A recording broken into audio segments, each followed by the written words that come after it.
Friends, let me begin by thanking the students of CPS for reclaiming the space of this university for debates for which it was organized.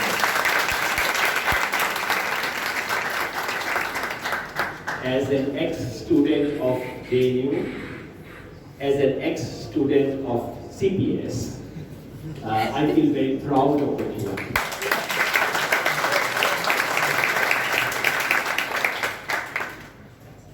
I wish to particularly compliment you for organizing discussion on this subject, because this is a subject that invites debate among friends. And it has been my old grudge against Indian public life that in India, friends never debate publicly. And I find it such a weakness of India's political culture, public culture. या तो लोग एक दूसरे को गाली देते हैं या एक दूसरे के साथ मिलकर जिंदाबाद मुर्दाबाद करते हैं. That shows something weak about our public culture.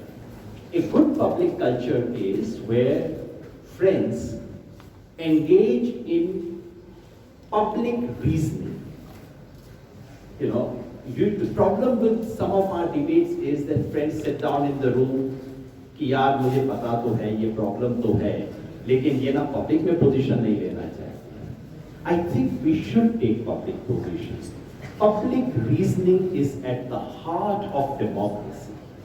And I see today's discussion as contributing to that act of public reasoning, where friends have different positions and they offer public reasons for that.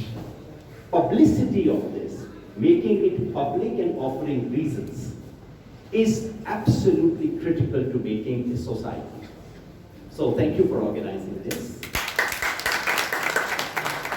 When I say friends, I do not simply mean social friendship, that I happen to know Professor Harish Wankere, he's a friend, that Avinash I've known for 20 years, he's a friend. No, it's not just that friendship that I'm talking about. Our society is full of such friendships.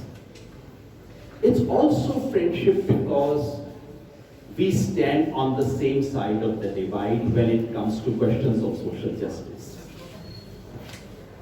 We all, and I presume most of us, though everyone need not be the case, most of us stand for annihilation of caste as political agenda of this country.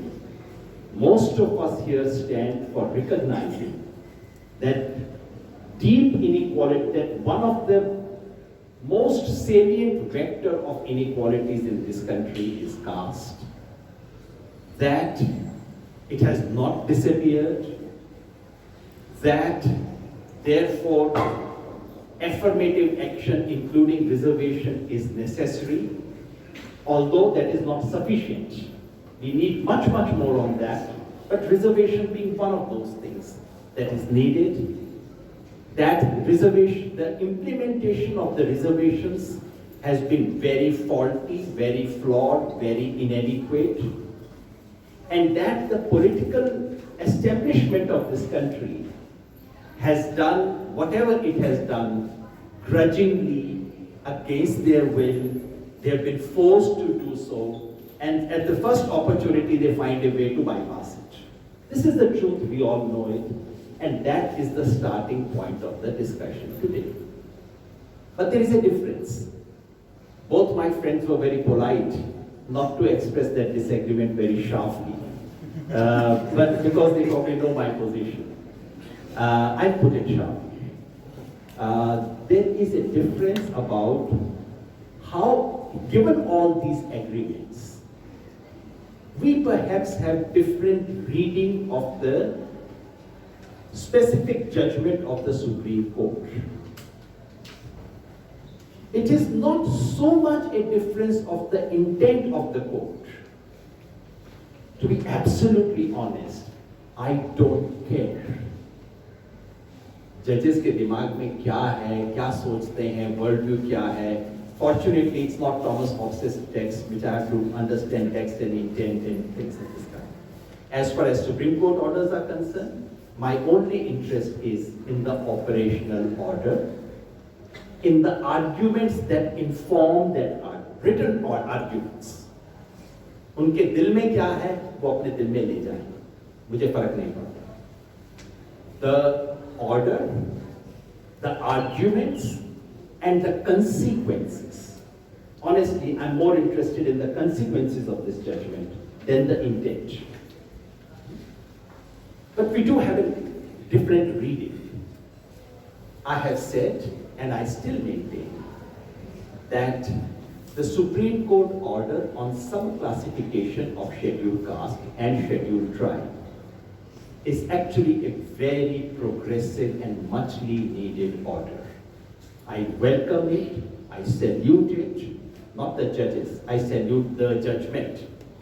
And I think if justice is about ensuring that the least advantaged have first rights over claims, then this judgment serves that cause. And therefore, I support that judgment. There is absolutely no doubt in my mind about it. It so happens that I have some involvement in this case, very marginal. For the last 20 years, I have been involved with a movement in Punjab and Haryana of the Valmiki community. Avinash Pai knows about it. It's Adi Dharm Samaj, but not the old Adi Dharm Samaj that you read about in history. It's a recent movement of the Valmiki community, of mostly Safai Karamcharis. I've been involved with them for now more than 20 years. I now remember more than 20 years because when the 2004 judgment came, they came to me and said, "Ye kya ho gaya hai, sir?" Because as Professor Avinash reminded us, from 1975 onwards, Punjab already had in its rules, in its statutes, a policy that allowed the state to recognize that they were most disadvantaged within the SC. The Punjab policy was not of hard categorization. From what I remember, the Punjab policy was about prioritization.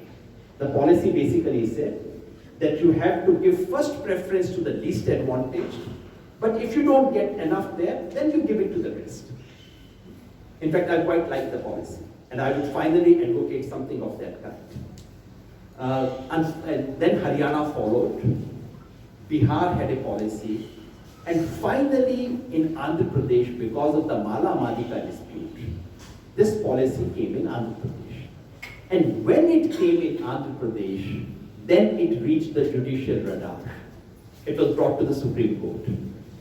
And in the 2004 judgment, the Chennaiya judgment, the Supreme Court basically said, any state policy that subcategorizes scheduled caste or scheduled tribe is unconstitutional. This was the judgment. So what that judgment did was that it prevented the possibility of any scheme, any sub-quota, any government scheme which would recognize the existence of differentials within the scheduled caste. This had very serious adverse impact on the condition of Mahadalits, if you want to call them. That's a recent word, the word did not exist then. It had a very serious impact on that. I'm glad Avinash pointed out that actually there is empirical evidence to show that when Punjab practiced that policy of dividing the population into two categories, A and B, as a result, and the basic division in Punjab is Ravidasis, who are muchly advanced, and Valmiki and Majbis, who are substantially behind. That's basically there are lots of castes, but these are the two big chunks. And when that policy was implemented, there is sociological evidence, there is a social scientific evidence, and there is an administrative evidence that the proportion of Valmikis and Majbis, who are the most disadvantaged, it actually improved substantially. So, There was a reality, there was a policy. The policy had demonstrated positive impact, and then the Supreme Court said it's unconstitutional. For 20 years, all such policies were stopped. They were stopped in Punjab. Punjab tried to do a backdoor version of it, Punjabi backdoor version of it. Obviously, it had to fail because the Supreme Court had a verdict against it. Haryana tried, did not work. There's a Supreme Court verdict. So for 20 years, an injustice has been perpetuated because of a Supreme Court judgment.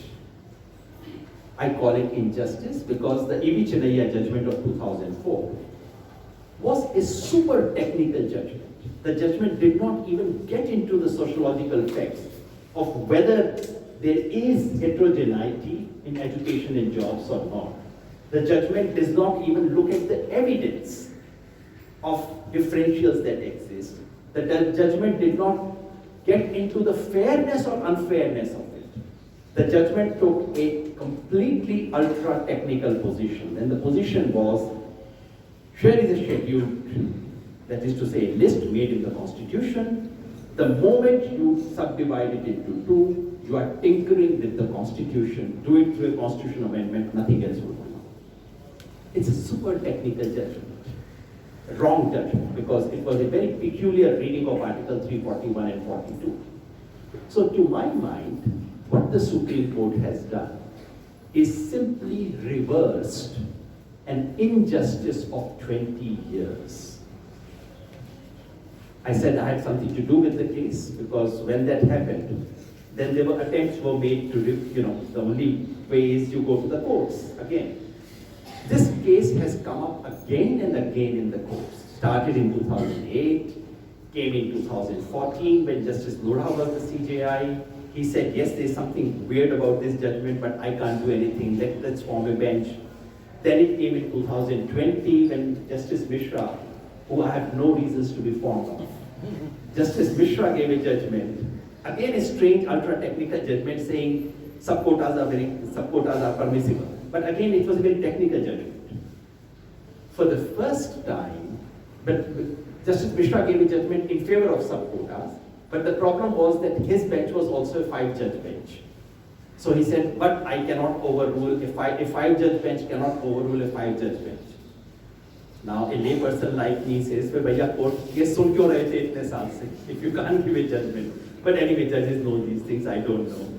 But then 7-member bench was formed. So let us recognize what has happened. A long-standing differential has been addressed. A 20-year-old injustice has been reversed. Please remember, Supreme Court has not said that you will have to have sub-quotas. No, nothing of that kind. Supreme Court has not done the division. The Supreme Court has merely said that if any state government wants to do this sub-quota, then there is no constitutional bar on it. That's all. It's very important to understand these things because we sometimes think, because I hear people saying, why is the judiciary doing what the parliament should be doing or legislatures should be doing? Judiciary is not doing anything of that kind. Judiciary is doing what judiciary should do, namely to interpret the Constitution. And saying, earlier you had said there is a complete bar on it, now they are saying there is no bar. The decision about whether sub-quotas should be done or not still resides with the executive as it should, still resides with legislatures as it should. The court has simply said, yes, if you want, you can do it. What are the arguments for or against? But in one thing, let me begin by underlining one more agreement. I do agree that there is one element of judicial overreach. I don't think the main judgment is judicial overreach at all. But there is one element of judicial overreach that should be rejected, which is the creamy layer thing.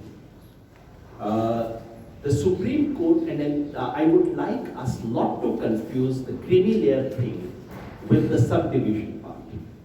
There are two very different parts to this judgment. The main judgment is on whether scheduled caste can constitutionally be divided into more than one part for purposes of reservation.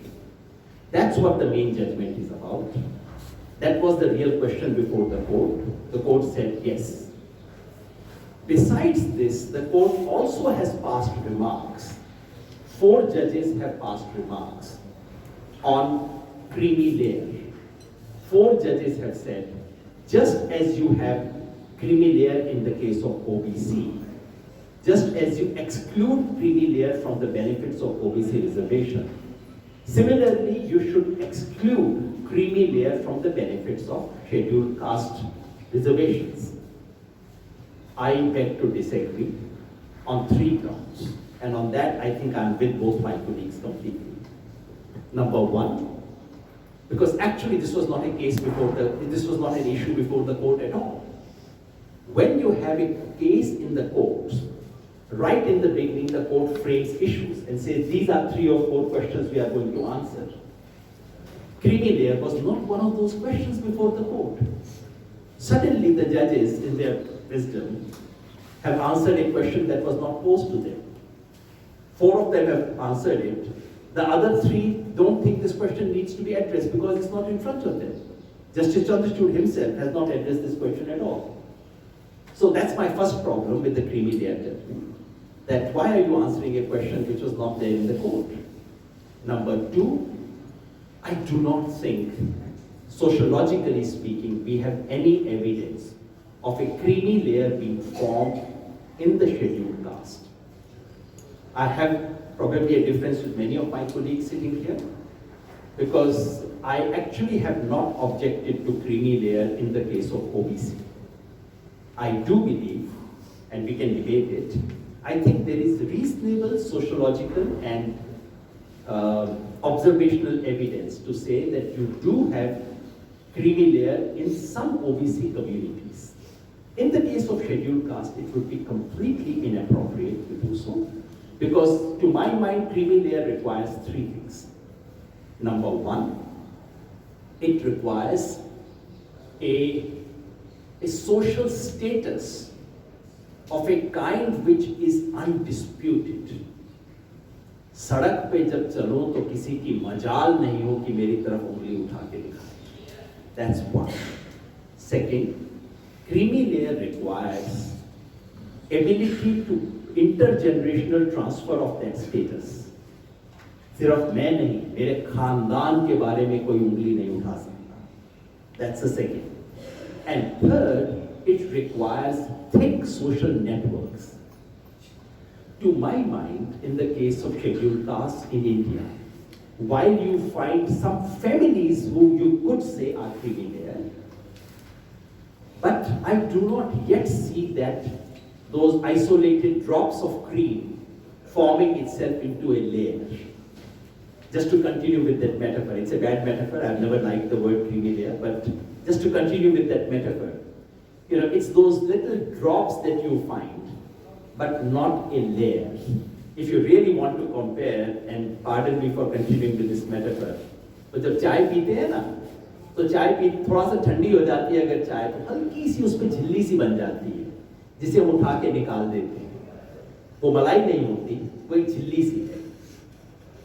In the case of scheduled caste, yes, you can find that tiny little film, but to say that a layer has formed, to my mind, is sociologically inappropriate. There is no evidence, unless someone demonstrates this evidence. I don't find that creamy layer. And my third objection is that introducing this thing, incidentally, creamy layer could well form after 25 years. I really hope that it forms, because every community needs it. But don't do it now. Wait for 2 or 3 decades, check it again, and then do it. My third fear is that because of premature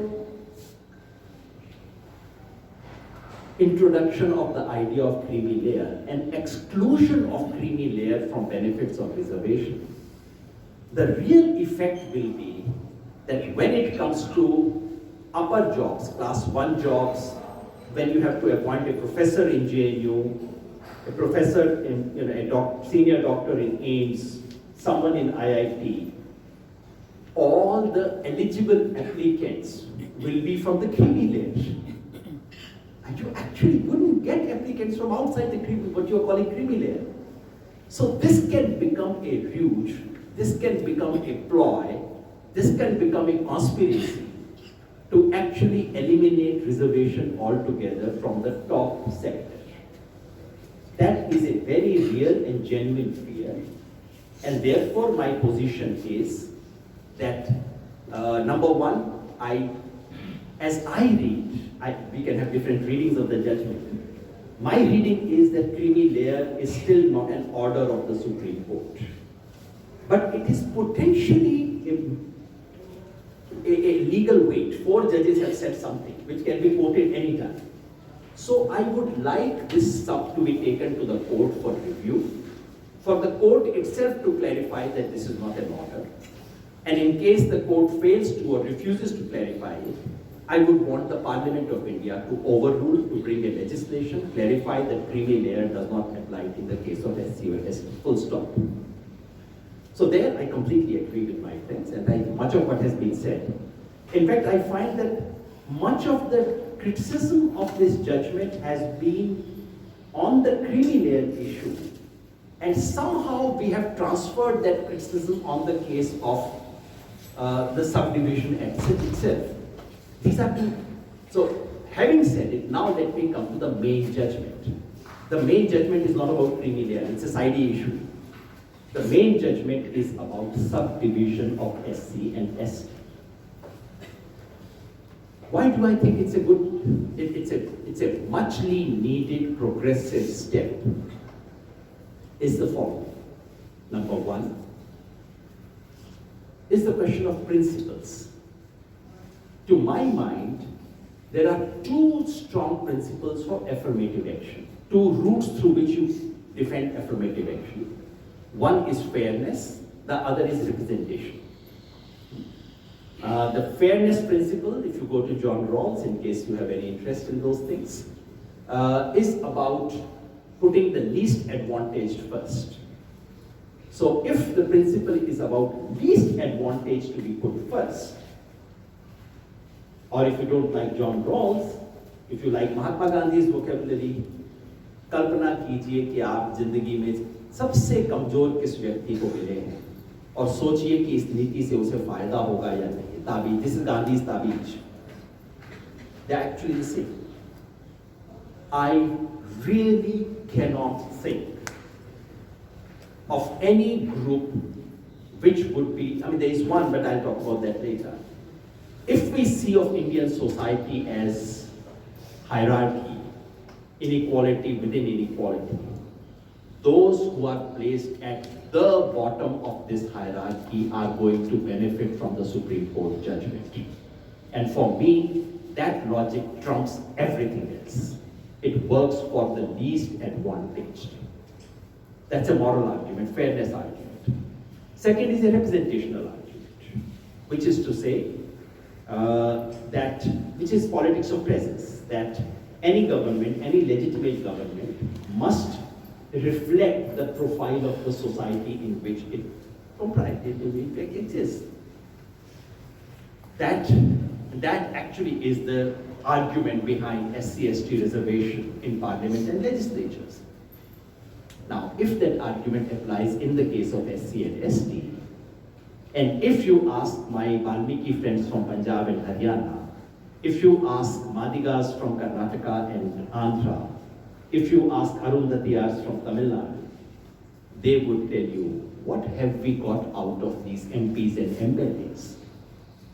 We are not there. This is a fact. No one can deny it. If anyone wants to contest, please tell me. The fact is that there has been absolute minuscule representation of all these communities within the SC/ST reservation. They have a grouch, they have a grudge, there is a deficiency. They want it on this absolutely the same argument on which we claim SC/ST reservations.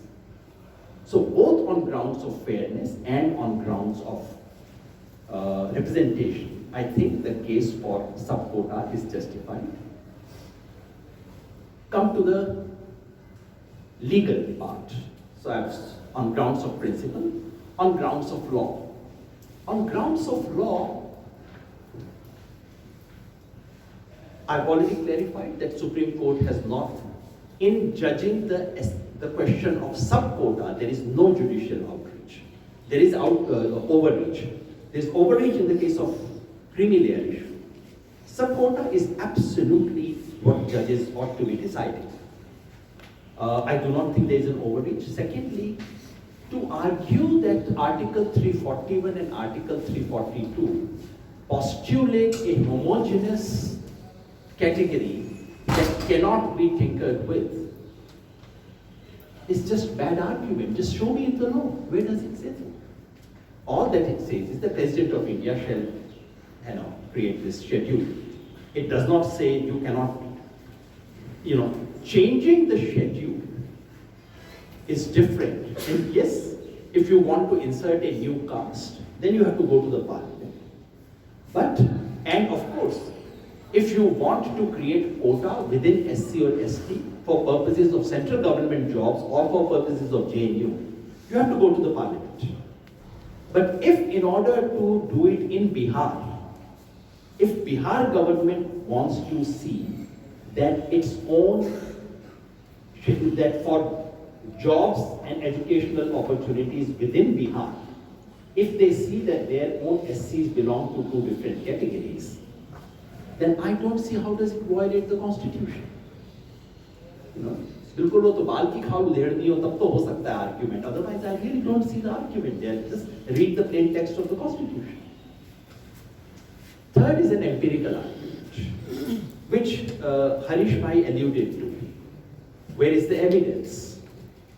In fact, that's been asked again and again. In the last week or so, many scholars have said, Professor Ashwini Deshpande has also written to say, good decision, but how would you implement? Where is the evidence? Frankly, I'm actually surprised. The evidence is right under our nose. And I'm not speaking of observational evidence. I'm not speaking of those things. वैसे तो आप घूम लीजिए, आपको सब पता होगा. मैं बिना कुछ जाने JNU के बारे में दावा कर सकता हूँ कि JNU में SC कोटा से जितने भी स्टूडेंट्स का एडमिशन हुआ होगा, उसमें से इन कैटेगरीज के लोग 20% भी नहीं होंगे. 1/5 of the quota would be taken by them. 3/4 of the quota would be taken by other communities. Why do I say so? Because there is census evidence. I'm absolutely surprised that we, in this country, you have public debate which does not cite the most obvious public data, namely the census of India. Many people have said, जब तक caste census नहीं होगा, तब तक हमें कैसे पता लगेगा? The simple fact is, because they are social scientists, I really want all of you to know. Yes, there is no caste census of India for all the caste and communities. Precisely because of that, people like me are advocating it, demanding it. But please remember, a full caste census always takes place for the scheduled caste and the scheduled tribe. And the data has always been available for the last 70 years. Today's Hindu, please read the Hindu of today. On the op-ed page, there is a data point, an article by my former colleague Sanjeev Alam, that simply presents the data for 5 states. And just notice the shocking inequalities within that. So, from the census of India, we not only know the population size of different jatis within SC, we also know their educational status. We know how many of them are agricultural labor. All this data is available. And the data is shocking. I'll just give you an evidence from Punjab, it was referred to. So if we look at Punjab, and this is from 2011 census, there are, in Punjab, the broad division is Ravidasis, which is the name for leather working communities in Punjab. Ravidasis, Yadavs, that's the name. In Punjab, if you look at the proportion of graduates within Ravidasis, per 10,000, I'm using per 10,000 because it saves the trouble of decimal percentage thing. So per 10,000 population among Ravidasis, the number of graduates is 305, which is to say 3.05%. What is the percentage among Valmikis, the Safai Karamcharis? 126, 1.26. How much is the difference? दुगने से ज़्यादा फर्क, आधे से कम है उनका. Don't stop here. Take one more step because you've studied them. Majbis. What is the proportion among Majbis? 61, 0.61%. Compare, now this is scheduled caste within one state. We are not even comparing them to Maharashtra. Scheduled caste within one small state of Punjab, which is one of the small states of India. Look at the difference, 305 versus 61. What is the ratio? 1:5. If this is not inequality, tell me what is inequality? If this is not evidence, what is evidence? This is Census of India evidence, which is not used, which is not cited, which is not talked about. And if you want to be shocked further, come to Bihar. What is the proportion, the same proportion, per 10,000 population? How many graduates do you have among Bhuiyas and Musahas? 5. 5 out of 10,000. 0.05%. And there are communities in Maharashtra where the number is 900 plus. Is this not inequality? Does it look like a homogeneous community? Does it look like absence of evidence to you? Just think about it. No, the question of homogeneity is a bad question. Are JNU students homogeneous? You would say, of course not. Step outside JNU, everyone in the world believes all the JNU students are homogeneous, they are Naxals, they are Dadi, they are this, they are anti-national. You of course laugh at it because they see it from outside, you see it from within. Homogeneity or lack of homogeneity is not a function of what exists outside. It's a function of what question do we ask. Are Dalits homogeneous? Yes, they are homogeneous in one respect, that they've all suffered one of the grossest injustice of caste system. Almost all of them, all the scheduled castes have suffered from untouchability, not all, but almost all. So yes, they are homogeneous in that respect. But in this issue, my question is, are they homogeneous in their educational and job opportunities? That's my question, because I'm looking at reservations. In this, so there has to be a relevant consideration. Asking, are Indians homogeneous? Well, when they live in the US, they look quite homogeneous. Are they homogeneous? They are not. So, the question should be homogeneous in which respect and in what context? In the context of educational opportunities and job opportunities, there is absolutely pakka evidence that there is nothing like homogeneity there. It is an inequality which is crying to be attended. If I speak somewhat passionately, the passion does not come from tables or from census or from my politics. It comes from 20 years of having watched Valmiki community of Haryana and Punjab, and having seen what exists on the ground, and having seen how they have been systematically denied opportunities. This needs to be addressed. I cannot imagine how a defender of social justice like my friends here would not wish to address this. Finally, the political question. Is it a ploy to divide Dalits? It's a conspiracy to divide Dalits. I would be careful before I use these arguments, because I would remember how Baba Sahib was attacked during the national movement. When Dr. Ambedkar asked this question, which was a very uncomfortable question at that time, of the situation of the depressed classes as they were called then, or the untouchables as he called them.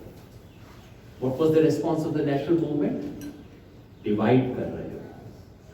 अरे हम अंग्रेजों के साथ लड़ रहे हैं, तुम आके divide कर रहे हो, खेल खेल रहे हो. What is the argument that we hear? I mean, for me, it's what 40 years of defending reservations now. When I was a student in this university, I came under the influence of, at that time, Ambedkar was not the thing in this university. To tell you the most shameful fact, in the course of modern Indian political thought, Ambedkar was not taught. So I've grown up in that generation. But I learned it from Lohia. And then I learned caste and reservations. For 40 years, I have defended reservations. And what is the argument that I have heard again and again from those who attack reservations? यार ये divide करने वाली बातें क्यों कर रहे हो? Division is the moment someone asks for justice, the first accusation is division. This is what blacks in the US have been accused of. This is what Dalits in India have faced. I would really say, please think twice before you want to use this argument. मैं अपने दोस्तों से कहना चाहता हूँ यार 40 साल से जिस argument को हम नकार रहे हैं, and what has been my response? My response has been, there is no unity without justice. Any unity which is based on shoving under the carpet questions of deep injustice is no unity. And my argument has been, for me, unity is not a small thing. Unity is a very important thing for India, for Haryana, for Dalits, for everyone. Unity is an important consideration. But true unity is born out of solidarity. It is not born out of brushing inconvenient questions under the carpet. Remember, the feminists of this world have always faced this accusation. घर तोड़ रही हो? ये सवाल, ये language हम use करना बंद कर दें. बहुत सुन लिए हमने लैंग्वेज. घर तोड़ रहे हो, ये कर रहे हो, डिविजन कर रहे हो. इंसाफ के सवाल का सीधा जवाब दो. आएं बाएं करके मुझे जवाब मत दो. So, I don't think it's a good answer. Solidarity is what I want. What would be the best way? Yes, the prospect of Dalit division worries me. Before coming here, and the reason why I got delayed was that I was in a meeting organized by Valmiki Samaj and Khatik Samaj, and they had organized a meeting in Delhi. And having told them about the judgment, my one appeal was that you have put Baba Sahib's picture in this room. Please do not cause a situation where Baba Sahib may have to cry and see that his children fighting with each other on the street. मैंने कहा कुछ भी हो जाए, लड़िए मत. Yes, we need solidarity. I understand solidarity. I understand the value. But solidarity comes when those who are in a relatively advantageous position stand up and say, it's your turn, let me get up. That is when solidarity begins. Mayawati ji, who has trashed this judgment, आप जरा सोचिए. Mayawati ji, politics I don't agree at all, I must confess. But she's an icon nevertheless. My liking or dislike doesn't make a difference. She's an icon. For millions and millions, she's an icon. अगर मायावती जी ये कह देती कि नहीं, उत्तर प्रदेश में जाटव समाज को थोड़ा ज्यादा फायदा मिला है, अब वाल्मीकि समाज की बारी है, मैं उनके लिए एडवोकेट करूं, that would have created solidarity. You know, that is the kind of things we need. So please do not put the onus of unity on those who have suffered injustice. It's bad argument. Let's just stop using it. Finally, 2 or 3 things very quickly. There is a sense Uh,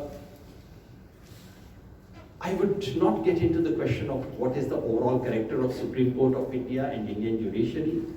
For me, a judiciary that cannot attend to Umar Khalid for 3 years, I don't need to share very much about that then.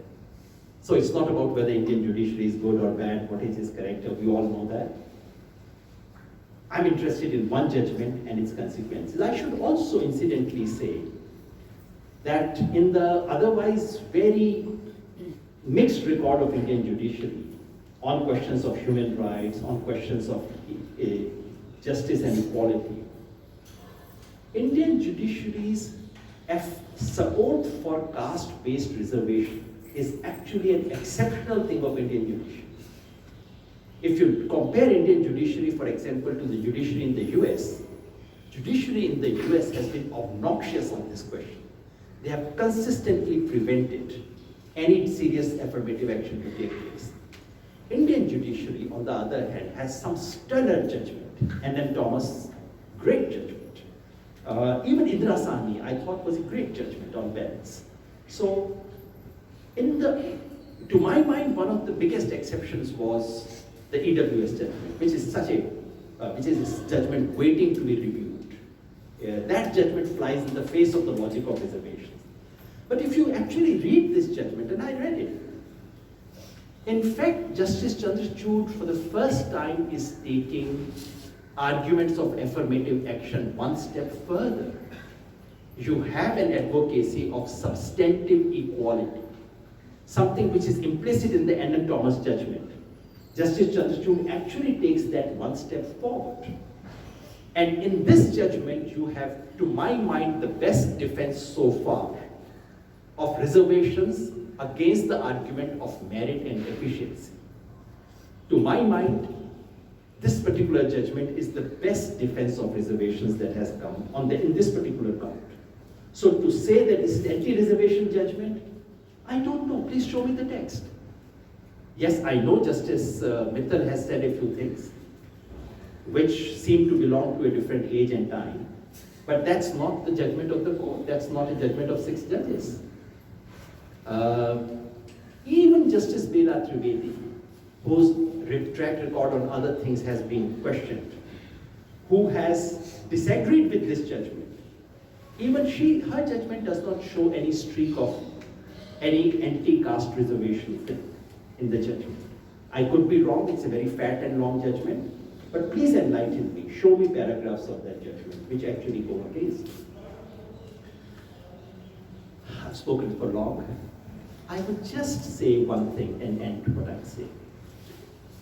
You know, there's something that affects all of us, and this is my plea to my friends. As I said, I've been in this for 40 years. I know the arguments that have been used against reservations. I know the kind of mentality that has worked against social justice and reservation. In this place, I can get away with these arguments, but I know if I were to be in another institution, what kind of reactions would I get for my advocacy of reservation, for my advocacy of caste, census, and so on. I would say, it's my appeal, forget all the arguments. It's my appeal to all those who have stood for social justice. This is a moment of test. I'm a Yadav, and when I say OBC reservations are great, most people think, "Arey Yadav hai, aisa hi bolega hi." They believe, erroneously so, that I must have got into JNU and on OBC quota. There was none at that time. They believe, erroneously so, that my children must be benefiting from OBC reservations. They don't and they cannot because creamy layer provision applies, thankfully. But the impression is, okay, this man speaks for reservation. There is, well, I can see why. I know his name.